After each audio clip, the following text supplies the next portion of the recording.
Evidence provide کریں گے. ہم ایک پرسیجن پرووائڈ کریں گے. اس میں بھی نہیں جاتے کہ ایویڈنس کتنی تھی, کتنی ہونی چاہیے تھی. وہ تو مجھے آپ کی بات سے وہ ڈونلڈ رمسفیلڈ کی بات یاد آ گئی کہ absence of evidence is not evidence of absence. تو اس طرح کے الفاظ کے ساتھ اس کو اگر ہم سائڈ پہ رکھ دیں. بٹ آپ یہ بات ٹھیک کر رہے ہیں کہ جے آئی ٹی کا تو یہی کام ہے نا کہ ثبوت شروع اور ختم ثبوت, اور ثبوت کی بنیاد پہ پھر وہ کچھ کنکلوژنز ڈرا کریں گے.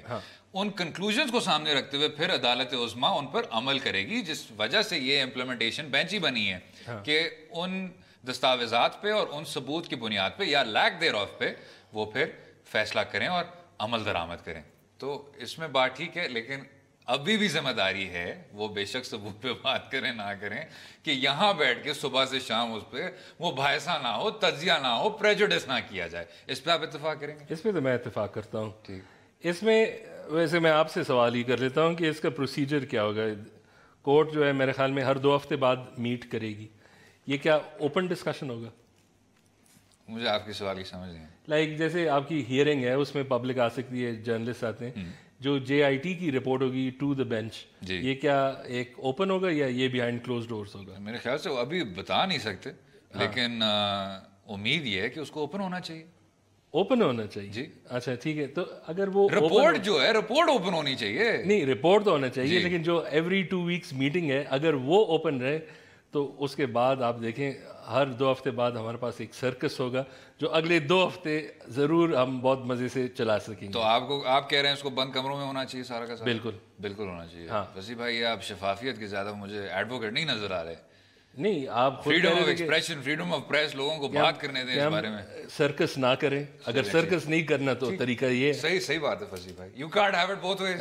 ٹھیک ہے, چلیں we'll agree to disagree اسی نقطے پہ. اور اگلے حصے میں بات کریں کچھ بیرونی معاملات پر. افغانستان اور ہندوستان, پاکستان کے دونوں ہمسائے, ان کے ساتھ تعلقات میں شدید کشیدگی آ رہی ہے. ایسا کیوں ہے؟ رہیے گا ہمارے ساتھ.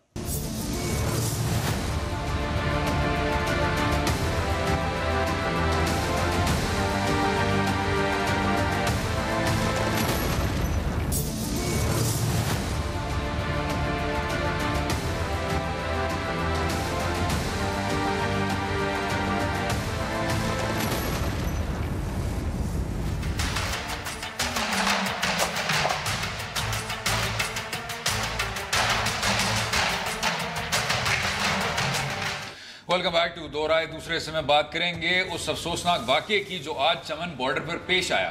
افغان سرحدی فورسز کی فائرنگ سے تقریباً 9 پاکستانی شہید ہوئے اور 40 کے قریب زخمی ہوئے. افغان سیکیورٹی فورسز نے مردم شماری ٹیم کی حفاظت پر معمور ایف سی اہلکاروں پر حملہ کیا, جس کے بعد پاک افغان سرحد کو بند کر دیا گیا. اب پاک افغان تعلقات میں بڑھتی کشیدگی خطے کے لیے کتنی نقصان دہ ہے اور کیا مستقبل میں مذاکرات کا امکان ہو سکتا ہے؟ اس کے علاوہ مغربی سرحد کے ساتھ ساتھ مشرقی سرحد پر بھی حالات کی کشیدگی موضوع بحث ہو گئی ہے. اب پاک بھارت خراب تعلقات گلوکار, فنکار اور اب طالب علم کو بھی متاثر کرنے لگے ہیں. حال ہی میں بھارت نے پاکستانی طالب علموں کے ایک گروپ کو قبل از وقت یہ کہہ کر بھیج دیا کہ ان کو ہندو انتہا پسند تنظیموں سے خطرہ ہے. اب مودی سرکار کی یہ تنگ نظری دونوں ممالک کے تعلقات کے لیے کتنا نقصان دہ ہے اس پر بھی بات کریں گے. لیکن میرے خیال سے اس طالب علموں کے واقعے سے کئی زیادہ سنجیدہ جو آپ نے افغانستان چمن بارڈر پہ دیکھا ہے. اور افسوس یہ ہوتا ہے کہ جی پہلے آپ کے سی جی ایس صاحب ادھر گئے, انہوں نے وزٹ کیا. اس کے بعد آپ کے جو اسپیکر قومی اسمبلی ہیں ایاز صادق صاحب, وہ افغانستان گئے, ان کی باقاعدہ ملاقات ہوئی اشرف غنی صاحب کے ساتھ. پاکستان کی طرف سے ایک تھا ہاتھ بڑھانے کا, کیونکہ جو ابھی اتنا میرے خیال سے افسوسناک واقعہ ادھر ہوا مزار شریف والا, جس میں آپ کے 160 افغان فوجی افسران اس طرح ہلاک ہو گئے. اس کے بعد پھر سے کشیدگی, اشرف غنی کا پھر سے نہ آنا. تو یہ ہم اپس اینڈ ڈاؤنز نہیں, ہم میرے خیال سے 2014 کے بعد سے جو شروع میں امید تھی اشرف غنی کے ساتھ جڑی ہوئی, وہ صرف اور صرف اب ڈاؤن ٹرین میں ہے. اور جو انہوں نے آج دکھایا ہے یہ حرکت کرنے کے بعد کہ آپ نے ان کو آئیڈینٹیفائی کر لیا ہے کہ جی یہ مردم شماری کرنے آئے ہیں, ان پہ اوپن فائر نہ کریں, تو اس میں مذمت بھی میرے خیال سے چھوٹا لفظ ہے. یہ چیز کرنا, اور ساروں کو پتہ ہے افغانستان میں ابھی کیا کچھ ہو رہا ہے, بہت زیادہ پریشروں میں آ کے اس طرح کی حرکتیں کرنا آپ کو آگے نہیں لے کے جائے گا. اس کا ویسے ریزلٹس تو کچھ نہیں ہوگا. ایک تو ظلم بہت زیادہ ہے. جی ایک سینسس ہو رہی تھی, آپ نے ان لوگوں پہ فائرنگ کر لی, اور ہمارے سینسس ٹیم میں ایک سولجر تو ہوتا ہے, بیکاز ہم نے اگر جب سینسس شروع کیا کہیں سے کسی کے خیال میں بھی نہیں تھا کہ یہ کہیں بارڈر کلیش کا ایک سورس بنے گا. وہ تو ہم یہی ڈر رہے تھے کہ جو انٹرنل دہشت گرد ہے وہ ان کو ایک ریپرزینٹیو آف اسٹیٹ دیکھ لیں گے, ان پہ اٹیک کریں گے. وہم و گمان میں نہیں تھا کہ جی یہ آپ کراس بارڈر اس طرح کریں گے. اور اس میں بھی اب یہ ہے کہ دو پاسبلٹیز ہیں. ایک یہ ہے کہ ڈیلیبریٹ پرووکڈ اٹیک ہے, اور اس میں اگر وہ ہو تو وہ تو نہایت ہی انفارچونیٹ ہوگا اگر آپ کا اسپیکر نیشنل اسمبلی بھی چلے جائے, آپ کا آرمی ریپرزینٹیو بھی چلے جائے, اور ایک olive branch so to speak آپ نے دے دیا, اس کے بعد آپ نے یہ کر دیا, وہ تو پھر کہیں سے بھی اس کے بعد نہ یہ بائیلیٹرل میٹنگ ہوں گے, نہ اس قسم کے کوآپریشن کے انیشیٹوز ہوں گے, کچھ بھی نہیں ہوگا. اور دوسرا یہ ہے کہ ایک پاسبلٹی یہ ہوتی ہے بارڈر ریجنز میں سب کے ساتھ ایچی فنگر ہوتا ہے, لیکن اگر یہ پہلے سے انفارمڈ تھے تو وہ بھی ان لائکلی ہوگا. تو اب جو ہے, اب میرے خیال میں اس کیس میں سب سے زیادہ ہم یہی امید کر سکتے ہیں کہ ہماری ایموشنز, ہمارے لوگ مرے گئے, ایموشنز بھی انفلیمڈ ہے, لیکن اس کا جو یہ روٹ انہوں نے پکڑ لیا ہے, اس کا نتیجہ جو ہے نا وہ کسی کے لیے فائدہ مند نہیں ہے. لیکن جو بے تحاشا افسوس ہوتا ہے کہ جی ہمیں حامد کرزائی کا پتہ تھا کہ حامد کرزائی کس طرح کا آدمی ہے. اشرف غنی کے ساتھ ایک طرح کی امید جڑی ہوئی تھی, اور اب وہ دیکھنا کہ جس طرح کی وہ باتیں کر رہے ہیں, ابھی جو ہارٹ آف ایشیا کانفرنس میں بھی جو باتیں کی تھیں, اور اب یہ کہنا کہ جی میں آؤں گا بھی نہیں, جو ان کی حکومت نے رویہ بھی دکھایا ہے, اور جس طرح آپ نے کہا دہشت گردوں سے ڈر ہونا چاہیے سینسس ورکرز کو, مردم شماری ورکرز کو, ہمسائے ملکوں کی کراس بارڈر فائرنگ سے ہرگز نہیں ہونا چاہیے. تو یہ میرے خیال سے اس چیز کو مزید پیچیدہ کر دیتی ہے. لیکن ساتھ میں ان کو یہ بات سمجھ لینی چاہیے, ابھی مزار شریف والا حملہ ہوا, ابھی انہوں نے واپس کابل گلب الدین حکمت یار جیسے آدمی کو, جس کو کابل کا کسائی کہا جاتا ہے, بچر آف کابل کہا جاتا ہے, اس کو آپ نے واپس بلا لیا. اتنی بڑی کانوائے میں وہ آیا. افغانستان کے حالات اچھے نہیں ہیں. افغان نیشنل آرمی میں جو ڈیزرشنز ہو رہی ہیں, جو کرپشن وہاں بے تحاشا ادھر پہنچ گئی ہے, آپ کے ہزاروں افسران ہر سال مارے جا رہے ہیں. جب آپ کے اس طرح کے بنیادی مسائل ہیں تو میرے خیال سے the worst thing you can do is کہ جی پاکستان پہ آپ اس طرح کی کراس بارڈر فائرنگ بھی شروع کر لیں. نہ آپ کے مفاد میں, ہمارے مفاد میں تو ہرگز نہیں ہے. ویسے ایک اس کا سارٹ آف چیز ہے جو میرے خیال میں پورے ساؤتھ ایشیا میں کرنا ہوگا, اور جیسے آپ نے دیکھیں انڈیا پاکستان کے درمیان نو ٹرسٹ پالیسی ہے.